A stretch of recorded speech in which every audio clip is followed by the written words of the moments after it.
Hey everyone, Matt here from VapeRev. Every vape setup requires an atomizer to produce the flavorful vapor that we all enjoy. From time to time, vapers may experience technical difficulties with their atomizer in the form of flooding, leaking, or dry hits. These occurrences are completely normal and do not mean the atomizer is broken. In fact, there are a few simple steps that may be performed to quickly and easily correct the issue. So in this EDU, I'm going to cover what to do if your atomizer is leaking, flooded, or producing dry hits, and also some reasons as to why these may have happened in the first place. So here we go. If your atomizer is making a gurgling sound upon inhale, then it is most likely flooded. An Atty becomes flooded when the wick becomes oversaturated with e-liquid. This means the coil is incapable of efficiently producing vapor since there is too much e-liquid present. If an atomizer becomes extremely oversaturated, then it may begin to leak because the wick will no longer be able to absorb any more e-liquid. Some atomizers may oversaturate easier than others, but the reasons it occurs are generally the same regardless of what Atty you have. Oversaturation may result from any of the following circumstances. 1. The device's battery has been drained to a level where it no longer has enough power to effectively heat the coil, and therefore e-liquid is pulled onto the wick faster than it can be vaporized. 2. The atomizer's tank has been filled improperly. 3. Too many drops of e-liquid have been added to a dripping atomizer. 4. The wick and coil have been built improperly. And lastly, the atomizer is being pulled or drawn on too forcefully, which again pulls e-liquid onto the wick more quickly than it can be vaporized. Regardless of why your Atty is oversaturated, it can easily be corrected by a few basic steps. Depending on the Atty, the procedures may vary just a bit.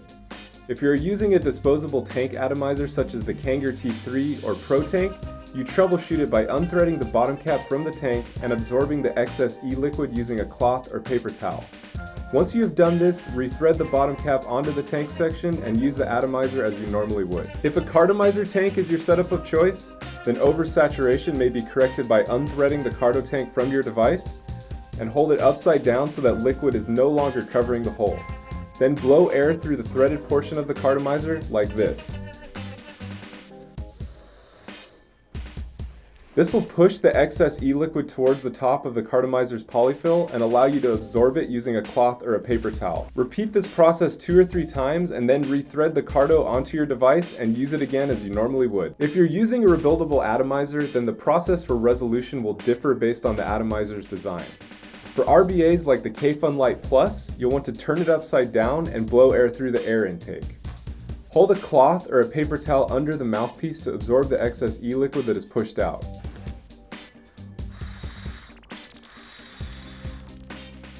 Repeat this process until e-liquid stops draining from the mouthpiece, and then it may be used again as normal. For Genesis style rebuildables, the easiest way to resolve oversaturation is to hold the atomizer upright while vaping so that any excess e-liquid on the deck can be vaped off without any additional e-liquid flowing into the atomizing chamber. The opposite of oversaturation is if the atomizer is producing dry or burnt hits.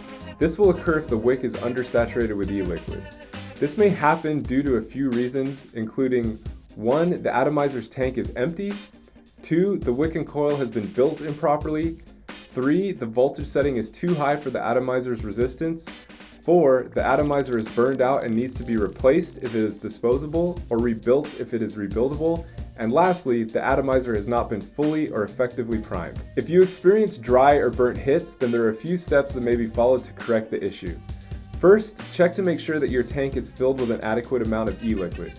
If the tank has e-liquid in it and you are using a variable voltage or variable wattage device, then try lowering the voltage or wattage setting as it may be too high. If neither of these two solutions corrects the problem, then force priming may be necessary.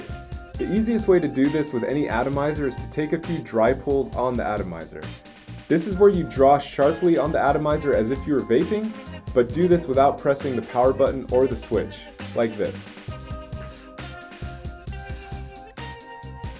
Covering the air intake while you do this will create additional pressure and speed up the process. This will help to pull e-liquid into the polyfill if a carto is being used, or onto the wick of all other types of atomizers. Repeating the process 2 or 3 times will sufficiently saturate the wick or polyfill with enough e-liquid to vape normally. If none of the previous methods prove to be successful in correcting dry or burnt hits, then the last option is to replace the atomizer or cartomizer if it is disposable, or rebuild the wick and coil if it is rebuildable. This is necessary every once in a while since all atomizer coils degrade over time. After this is done and you have properly primed the atomizer or cardo, you may begin using it as you normally would. Well everyone, that's a wrap on this week's EDU. As always, I hope you found all the information useful, and now you have a good idea of what to do if your Atty is flooded or giving you dry hits. If you want additional information regarding any of the products I mentioned in this video, you may find them at shop.vaperev.com.